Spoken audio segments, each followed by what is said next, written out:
The framework that I use with my clients is really simple, but at the same time, it's really effective because while each one is different, every single client is different, this framework ultimately underpins absolutely everything we do. So the first step is assess. We find out what's driving the behaviors. We find out what is good with the dog, what is also upsetting the dog, and what is going on in the dog's life that probably is not helping or even maybe detrimental. Then we look at the next step. If this step isn't done but it's needed, then everything falls apart, and that's stress relief and recovery. Because if your dog is too stressed, too anxious, too fearful, really kind of just not in the right frame of mind for learning, then that step is so important, and that includes medical stuff as well. We need to make sure that your dog is healthy before we start asking anything of them, really.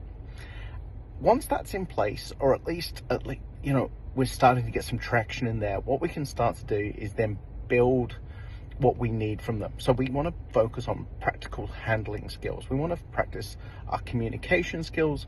We want to make sure that we're also introducing enrichment into the dog's life so that their needs are really starting to be fulfilled. And we start making sure that that includes exercise, but it's not limited to exercise. It doesn't mean that we're going to go whole hog and we're going to do everything all at once. Often the dog is not capable or ready for that, and often the human isn't ready for that as well. Maybe their handling skills need to improve a fair bit before they actually can take their dog and put them into the situations that they're aiming for in the long term. All the time monitoring their stress levels, and we're looking to we're looking to make sure that the dog is in a better place. Like if we're meeting the enrichment needs with exercise, mental stimulation, and the enrichment needs of rest and recovery, we should start to see that dog's mood and behavior mellow out naturally. And if we marry that up with the human end of the leash, improving their communication skills, improving their handling skills, then we can normally go on to the next stage. All the time, like I say, monitoring the stress levels, because we've got an idea in our head of what we want to do and where we want to take it. If the dog isn't going to it doesn't respond the way we might want them to, then we might need to reassess. That's actually stressing the dog out. Cool, good to know.